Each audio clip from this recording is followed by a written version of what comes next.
काम के लिए आए थे ना? नहीं बाबूजी, आप धर्मांतरण में नहीं देना।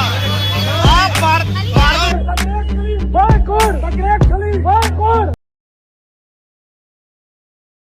దేవునికి స్తోత్రం. మన ప్రియ ప్రభువును రక్షకుడైన యేసుక్రీస్తు నామములో మీ అందరికీ వందనాలు. ఈ మధ్య ఉత్తర భారతదేశంలో ది గ్రేట్ ఖాళీ అనేటువంటి ప్రముఖమైనటువంటి డబ్ల్యూడబ్ల్యూ బ్రెజ్లర్ ఒక చర్చిని సందర్శించి బయటకు వస్తున్నాను. అదే సమయంలో బీజేపీ, బజరంగ్ దళ్ వంటి సంస్థల వ్యక్తులు అక్కడ ఖాళీ గారిని అనేకమైనటువంటి ప్రశ్నలు సంధిస్తూ ఉన్నారు. అతన్ని బైకాట్ చేయండి, బైకాట్ ఖాళీ అని నినాదాలు చేస్తూ ఉన్నారు. అసలు ఎందుకని వీరు ఇంత విచ్చలవిడిగా ప్రవర్తిస్తున్నారు? ఎందుకని వీళ్ళకి ఇంత స్వేచ్ఛ ఇచ్చింది? మతాల మధ్య చిచ్చు పెట్టడానికి, మనుషుల మధ్య చిచ్చు పెట్టడానికి ఇంత హక్కు ఇచ్చింది వీరికి ఎవరు? అసలు భారతదేశంలో ఎంత భయంకరంగా వీరు తయారు అయ్యారు అంటే, మనుషుల మధ్య లేకపోతే మతాల మధ్య సత్యత, సమాధానం దెబ్బతినే విధంగా భయంకరంగా, క్రూరత్వంగా, ఉగ్రవాదుల కంటే ఎక్కువ ప్రమాదకరంగా వీరు తయారవుతున్నారు. ప్రియమైనటువంటి సహోదరి సహోదరులారా, దేశం అభివృద్ధి పదంలో మనం ముందుకు వెళ్ళాలంటే మతం, గొడవలు, కక్షలు ఇవేం పనికిరావు. ఇప్పుడు ఒక నాయకుడు ఎలక్షన్ ప్రభావంలో, ఎలక్షన్ దృష్ట్యా, లేకపోతే ఏదైనా తన సింపతి కొరకు, లేకపోతే అన్ని మతాలను కలుపుకొని పోవాలనేటువంటి ఒక దృక్పథంతో మసీదు సందర్శించవచ్చు, చర్చిని సందర్శించవచ్చు, లేకపోతే గుడిని సందర్శించవచ్చు, దేనిని సందర్శించవచ్చు. ఒక ప్రముఖమైనటువంటి విఐపి కేటగిరీకి చెందినటువంటి ఒక వ్యక్తులు దేనైనా సందర్శించవచ్చు. వారికి ఆ సమయంలో ఆ భక్తిని, విశ్వాసాన్ని ప్రదర్శించవచ్చు. దాంట్లో తప్పేముంది? పని కట్టుకొని వెళ్ళి చర్చికి మీరు 2 లక్షలు ఇచ్చారు, ఎంత ఇచ్చారు, ఎంత ఇస్తే ఏమిటి, ఏమిస్తే ఏమిటి? అందరూ మన ప్రజలే, అందరూ మన దేశ ప్రజలే. దీంట్లో కక్షాపూరితమైనటువంటి వ్యవస్థ ఒక మతం మీద, లేకపోతే ముస్లింల మీద, లేకపోతే క్రైస్తవుల మీద, లేకపోతే హిందువుల మీద ఒక కక్షాపూరితమైనటువంటి దూరంతో వ్యవహరించడం అనేది మంచిది కాదు. ఇటువంటి వ్యవస్థను ఆర్ఎస్ఎస్, బీజేపీ సంస్థలైనటువంటి మీకు అవి నేర్పిస్తున్నాయేమో. అది చాలా ప్రమాదకరం. ఎంత ప్రమాదకరం అంటే, దేశంలో సత్యతను, సమాధానాన్ని దెబ్బచేసే గొడవలకు, అల్లర్లకు, ప్రపంచంలోనే అత్యంత భయంకరమైనటువంటి దేశంగా మార్చేటువంటి ప్రమాదం ఉంది. జాగ్రత్త పడకపోతే ప్రపంచంలోనే అత్యంత గొడవలు చెలరేగేటువంటి దేశంగా భారతదేశం మారిపోవచ్చు. ఎందుకంటే ఇప్పటికీ మనం చూస్తూ ఉన్నాం, ఎక్కడికి వెళ్ళినా ఒకవేళ మత ప్రచారం అనేది మన భారత రాజ్యాంగం ఇచ్చినటువంటి ప్రాముఖ్యమైనటువంటి హక్కు. ఎవరి మతాన్ని వారు ప్రచారం చేసుకోవచ్చు, ఎవరికి నచ్చిన దేవుని వారు పూజించవచ్చు, నచ్చినటువంటి దేవుని ప్రచారం చేసుకోవచ్చు, ఏదైనా చేసుకోవచ్చు. అది భారత రాజ్యాంగం ఇచ్చినటువంటి హక్కు. దీనిని తిరస్కరించేటువంటి హక్కు ఎవరికి లేదు. ఎవరి ఇష్టం వారిది. ఎవరి మతాన్ని వారు అవలంబించుకోవచ్చు, ఎవరి దేవుని వారు ప్రచారం చేసుకోవచ్చు. మీ దేవుళ్ళలో సత్యం ఉంటే మీరు ప్రచారం చేసుకోండి, దాంట్లో అభ్యంతరం ఏం లేదు. కానీ ఈ విధంగా చర్చి సంబంధించినటువంటి వ్యక్తులు లేకపోతే ప్రచారం చేస్తూ ఉన్నప్పుడు అనవసరంగా వాళ్ళ మీద గొడవలు పెట్టడం, తన్నటం, కొట్టడం, చేయటం అనేది చాలా ప్రమాదకరం.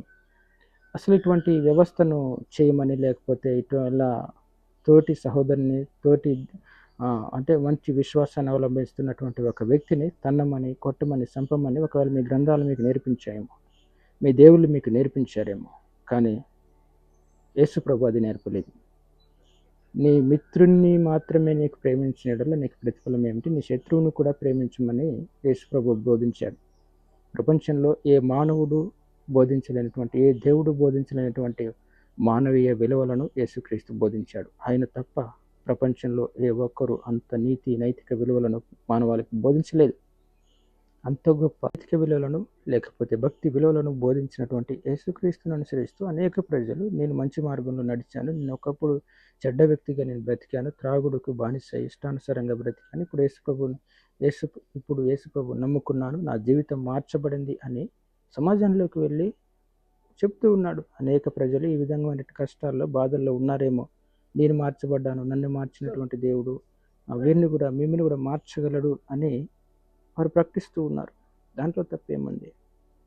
ఈరోజు దేశం మొత్తం పనిగట్టుకొని మత ప్రచారాన్ని ఆపాలి. ఈ విధంగా ఒక ప్రముఖమైనటువంటి బ్రెజ్లర్ అయినటువంటి ఖాళీ గారు చర్చిని సందర్శించి వస్తూ ఉంటే అతన్ని కూడా స్ట్రైక్ చేయటం, ఇదంతా ఎంత భయంకరమైన ఉన్మాదం, లేకపోతే అవివేకం, మూఢత్వం వైపు దేశం నడిపించబడుతుందంటే, అసలు అన్ని దేశాలేమో శాస్త్ర సాంకేతిక పరిజ్ఞానంలో ఉన్నతమైనటువంటి స్థితిలో ముందుకు వెళ్తూ ఉంటే, మన దేశమేమో మొత్తం మూఢత్వం, మూఢనమ్మకాలతో భయంకరంగా ఇంకా కృంగిపోతుంది, ఇంకా వెనకబడిపోతుంది తప్ప, ప్రజలందరూ మూర్ఖత్వంతో, మూఢత్వంతో వెనకబడిపోతున్నారే తప్ప, అన్ని దేశాలేమో మొన్న స్వాతంత్రం పొందినటువంటి దేశాలేమో మంచి టెక్నాలజీ, మంచి చదువు, మంచి వ్యవస్థలు కలిగి వారు ముందుకు వెళ్తూ ఉంటే, మన దేశం అవినీతిలో ఇటువంటి మత కల్లోలాలు సృష్టించే వ్యవస్థల్లో ముందుంటుంది.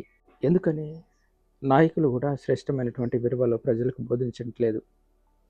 ఇష్టం వచ్చినట్లుగా వారిలో విష ప్రాబల్యాన్ని పెంచి పోషిస్తూ ఇతర మతాలను, ఇతర విశ్వాసాలను అవలంబించేటువంటి ప్రజల మధ్య విష ద్వేష బీజాలు నాటుతూ ఉన్నారు.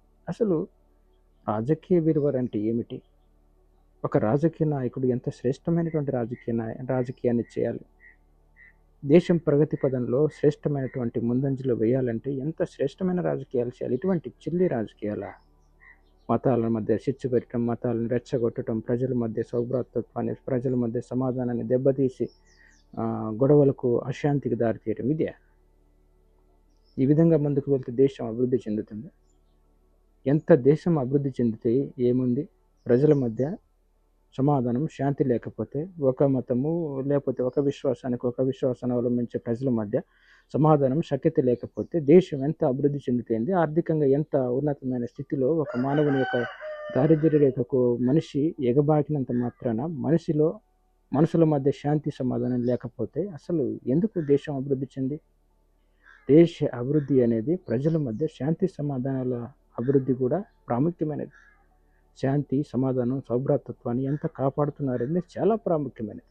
దేశం ఎంత డెవలప్ అయినా కానీ ప్రజల మధ్య అశాంతి, లేకపోతే ఘర్షణలు, మత ఘర్షణలనైనా, ఇంకేదైనా ప్రాంతీయ ఘర్షణలు ఏవైనా చెలరేగకుండా చూసుకోవాల్సినటువంటి బాధ్యత నాయకులు. అసలు ఏ విధంగా భారతదేశంలో ఈ నాయకులు నడిపించబడుతున్నారో అర్థం కావట్లేదు. ఈరోజు అనేక ప్రాంతాలలో ఈ బీజేపీ, బజరంగ్ దళ్ వంటి సంస్థలు ఎంత భయంకరంగా, క్రూరంగా తయారంటే, ఉగ్రవాదుల కంటే ఎక్కువ, ముస్కరుల కంటే ఎక్కువ డేంజర్గా వీరు తయారయ్యారు. అరే, తోటి వ్యక్తిని గాయపరిచే హక్కు నీకెక్కడిది? తోటి విశ్వాసాన్ని కించపరిచే హక్కు నీకెక్కడిది? వారు కించపరిస్తే, వారు నిన్ను అవమానిస్తే అప్పుడను వారు నమ్మిన దేవుని వారు ప్రకటించుకుంటూ ఉంటుంటే నీకేంటి నొప్పి? నువ్వు కూడా ప్రకటించుకోవచ్చు కదా. నా దేవుళ్ళు కూడా సత్యమైన దేవుళ్ళు, నా దేవునిలో సత్యం ఇది ఉంది, ఇది యథార్థత ఇది ఉంది అని నువ్వు కూడా ప్రకటించుకో. క్రైస్తవులు వారి దేవుని సత్యాన్ని, యథార్థతను, నమ్మకత్వాన్ని, లేకపోతే దేవుడు చేసే అద్భుత ఆశ్చర్య కార్యాలను ప్రచారం చేస్తున్నారు. నేను కూడా ప్రచారం చేసుకో, ఎవరు కాదన్నారు. ముస్కరులారా, ఈ వీడియో చూసైనా మారు మనసు పొందండి, మంచిగా బ్రతకండి. మీ దేవుళ్ళు ఇదే నేర్పారా? సాటి వ్యక్తిని కొట్టమని, తిట్టమని, చంపమని నేర్పారా? అలా నేర్పినట్లయితే సరే, మరి అదే విధంగా చేయండి. చంపండి, కొట్టండి, ఏ విధంగానే చేయండి. కానీ దేవుని యొక్క సువార్త మాత్రం ఆపటం ఎవరి తరం కూడా కాదు. రాజ్యాన్ని రాజు తరం కూడా కాదు. యేసుక్రీస్తు ఎవరో తెలుసా? సర్వ సృష్టిని సృష్టించినటువంటి సర్వాధికారి అయినటువంటి, సర్వశక్తిమంతుడైనటువంటి, సర్వ అధికారం కలిగినటువంటి దేవుడు. ఆయన ముందట ఎవ్వరి కుప్పు గంతులు కూడా సాగవు. ఎంతటి కఠినమైన ప్రాంతాన్నైనా, ఎంతటి కఠినమైన దేశానైనా మార్చగలిగినటువంటి సామర్థ్యం కలిగినటువంటి వాడు, సర్వశక్తి కలిగినటువంటి దేవాది దేవుడు. ఎస్, ఆయనకు సమస్తము సాధ్యమే.